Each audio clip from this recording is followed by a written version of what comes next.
Selamat berjumpa kembali di dalam layanan audio Sahabat Seperjalanan. Hari ini adalah hari Minggu 17 Juli 2022. Tema renungan saat teduh kita dengan judul Rumah Tanggaku Surgaku, namun dalam bentuk tanda tanya.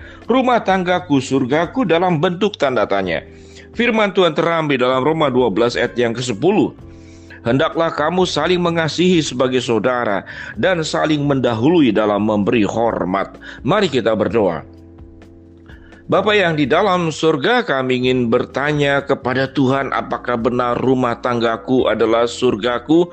Namun kami percaya Tuhan yang sudah merancang rumah tangga yang memang adalah suasana surga, tatkala kami bisa dengan sungguh-sungguh dan dengan benar untuk mengelola rumah tangga. Dalam nama Tuhan Yesus kami berdoa, amin. Shalom sahabat seperjalanan yang dikasihi Tuhan, rumah tanggaku surgaku. Apakah benar surgaku adalah rumah tanggaku? Di dalam doa pembukaan ada satu kata yang disebutkan oleh saya, yaitu bagaimana rumah tangga itu bisa menjadi surga sangat tergantung bagaimana cara mengelolanya. Apa kata lain daripada mengelola? Yaitu mengurusnya, memanajemennya, mengaturnya. Itu yang disebut dengan rumah tangga surgaku sangat tergantung bagaimana kita cara mengelolanya. Bagi ibu-ibu rumah tangga, punya aturan-aturan sendiri dalam memasak. Ada yang namanya itu resep-resep makanan. Resep membuat kue tidak sama dengan resep membuat masakan. Resep bagaimana cara menanak nasi dengan membuat bubur tidak sama. Jadi artinya segala sesuatu ada rumusan-rumusannya. Ada aturan-aturannya. Sewaktu saya masih sekolah dasar, maka diajarkan hal yang paling sederhana tentang mengelola.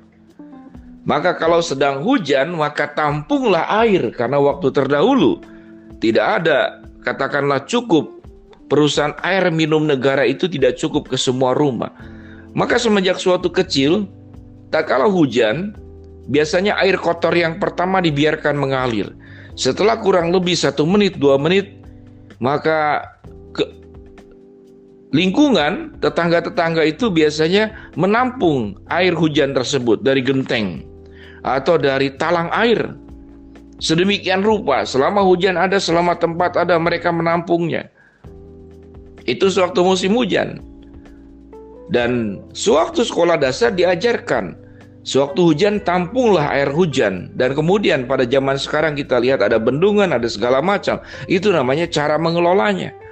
Dan sewaktu musim panas, maka di sanalah manfaatkanlah musim panas itu sebaik-baiknya untuk mengeringkan pakaian, cucian pakaian, khususnya untuk mereka yang dalam dunia perikanan. Agar ikan tidak cepat busuk, maka ikan itu diasinkan.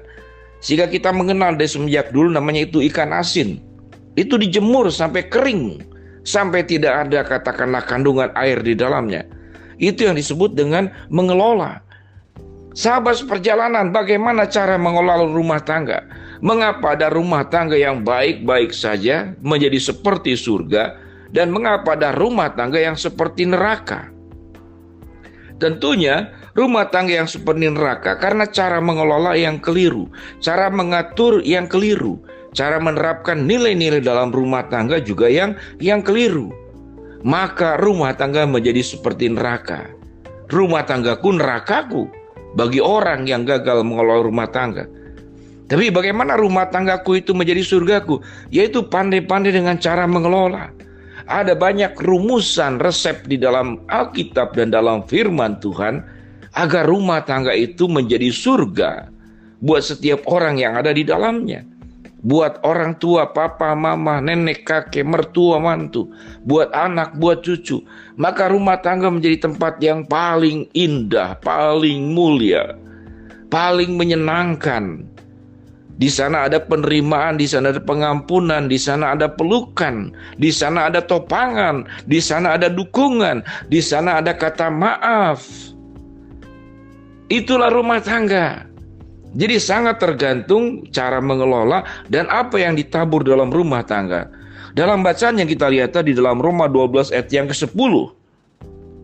Hendaklah kamu saling mengasihi sebagai saudara dan saling mendahului dalam memberi hormat. Kalimat pertama adalah hendaklah engkau saling mengasihi sebagai saudara. Pengertian saudara di sini sesungguhnya adalah orang yang kita miliki, orang yang kita cintai, orang yang kita anggap sebagai pribadi yang berharga. Sesuatu yang kita miliki, sesuatu yang kita cintai, sesuatu yang kita anggap berharga, kita akan jaga baik-baik. Jangan sampai dicuri, jangan sampai jatuh, jangan sampai pecah, jangan sampai retak, jangan sampai tersenggol, jangan sampai baret.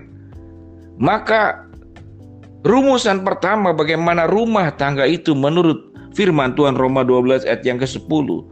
Hendaklah engkau mengasihi sebagai saudara. Saudara di sini tidak hanya hubungan darah dan daging, tapi sebuah rasa kepemilikan yang sangat tinggi dan kita jaga baik-baik. Lalu firman Tuhan katakan, dan saling mendahului dalam memberi hormat.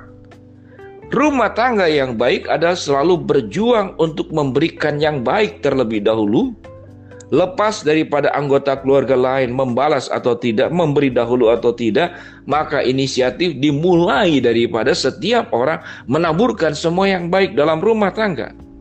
Kalau balas-balasan atau saling menunggu, maka rumah tangga tidak akan menjadi surga sebagaimana yang kita pikirkan dan sebagaimana yang kita idamkan. Maka firman Tuhan mengajarkan, marilah kita saling mendahului dalam memberi hormat. Tidak hanya berbicara tentang hormat, tapi melakukan berbagai macam hal itu adalah saling mendahului. Rumah tangga akan menjadi neraka kalau kemudian adalah saling menuntut. Bukan saling mendahului yang baik, tapi saling mendahului tuntutan. Tuntutan demi tuntutan, ketidakpuasan demi ketidakpuasan. Itu yang diungkapkan, kesalahan-kesalahan pihak lain yang kemudian dibicarakan, yang dituntut, sementara kesalahan sendiri tidak pernah kita pikirkan. Maka perlahan namun pasti rumah tangga itu akan hancur berantakan. Sahabat seperjalanan, bagaimana menciptakan rumah tanggaku itu adalah surgaku, sebagaimana yang dijelaskan tadi. Tatkala kita menganggap rumah tangga itu sebagai sesuatu yang sangat berharga, yang bernilai, yang kita miliki, kita akan jaga baik-baik. Jangan sampai jatuh, jangan sampai pecah, jangan sampai retak. Maka segala perjuangan kita akan lakukan demi memperbaiki rumah tangga jikalau ada masalah. Namun jikalau kita lari dari masalah, rumah tangga akan berantakan. Lalu apa yang firman Tuhan ajarkan? Baiklah kita saling mendahului dalam memberi hormat, saling mendahului dalam melakukan semua hal yang baik, saling mendahului dalam melakukan keindahan, saling mendahului dalam melakukan semua yang memberikan dampak positif kepada anggota keluarga.